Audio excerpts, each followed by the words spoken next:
Royal Field Artillery units were based in the woods and fields, the western Furcovils. 231st Brigade A, B and C batteries were equipped with the 18-pounder. A short film showing start with the 18-pounders being loaded and fired on the Somme. The 18-pounders were able to fire a 18.5-pound shell to 7,800 yards, used mainly to fire shrapnel shells against the German barbed wire during the bombardment before the battle. The rest of the film shows how the 18-pounders were moved about at speed.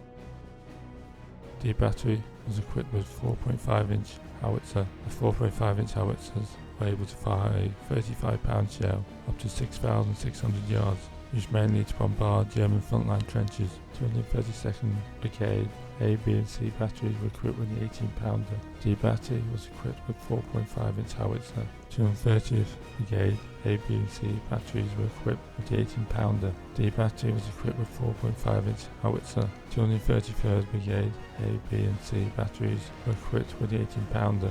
X-46 medium mortar battery was equipped with the 2-inch mortar.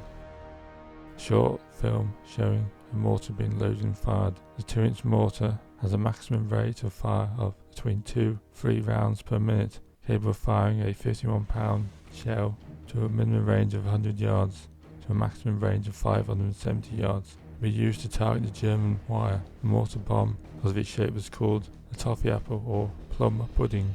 Unlike the Stokes mortar, which was a fairly mobile piece of kit, 2-inch mortar fired from one place. Once it started firing, it would become a target for enemy fire, so it was not very popular mortar for soldiers nearby. Y-46 medium mortar battery was equipped with a 2-inch mortar. Z-46 medium mortar battery was equipped with a 2-inch mortar. 231st, 232nd batteries and the next 46 mortar battery would support 139 Brigade. 230th, 233rd batteries, Y-46 and Z-46 mortar batteries would support 137th Brigade. The 18-pounders of 231st Brigade with A, B and C batteries, 232nd Brigade with A, B and C batteries, 230 Brigade with A, B and C batteries, 233rd Brigade with A, B and C batteries, and the 2-inch mortars of X-46, Y-46 and Z-46 would all target the German barbed wire in front of the front-line trenches, the second-line trenches and the third-line trenches.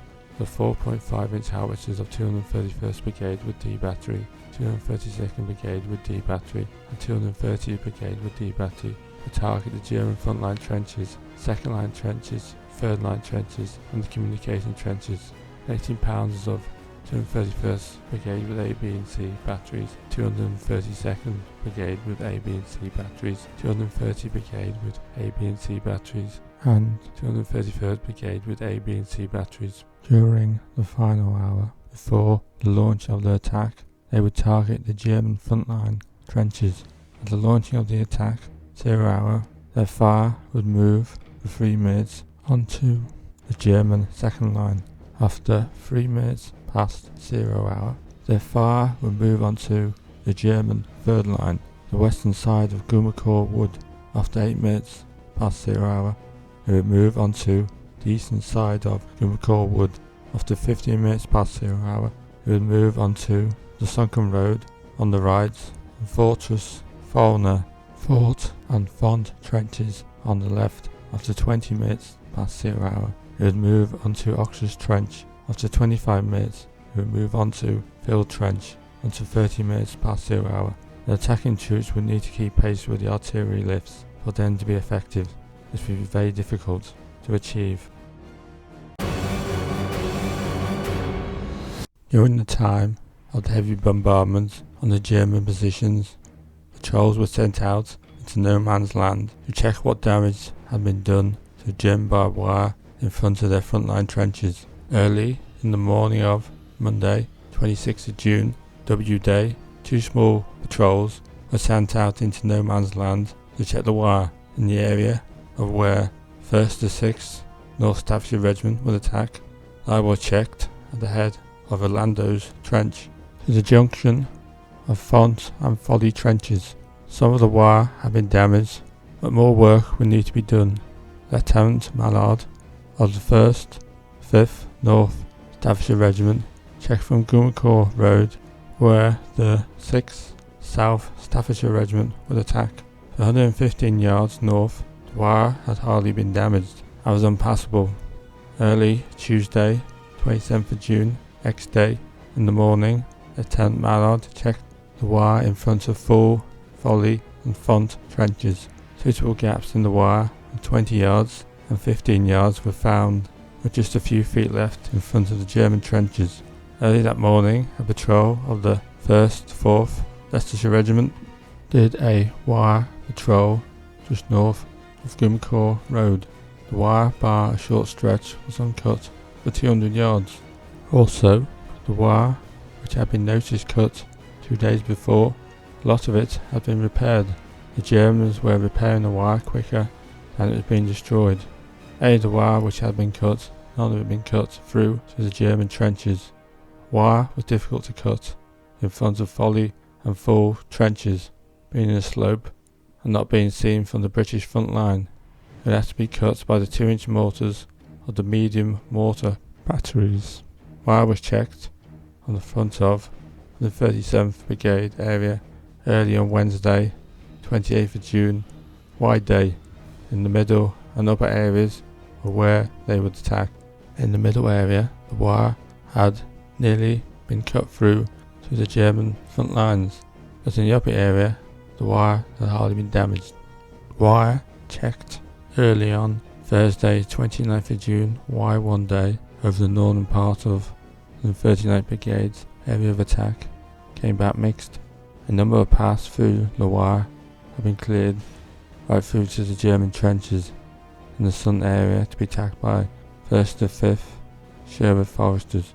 The northern area to be attacked by 1st to the 7th Sherwood Foresters. The wire was still uncut.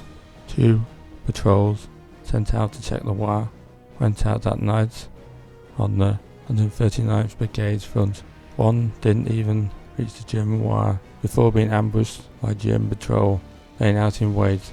Another found the wire intact during a 4-hour window late on Friday, 30th of June, Y2 day, and early on Saturday, 1st of July.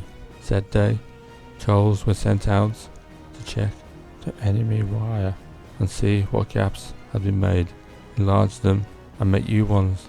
The bombardment stopped during this time, and the Germans, sensing something was happening, opened fire with their machine guns. So the patrols spent more time taking cover for enemy fire than checking the wire. This is the 4th of 6 films on the attack of 46th Division and Gommecourt. The next film covers the attack on Gommecourt, which will be in 3 parts. Future films will be on Film 6, Aftermath. If you would like to support the channel financially so that I can keep producing these films, you can do so by Patreon or PayPal, details in the description box. If you want to be informed when the next film will be coming out, please click on the subscribe button.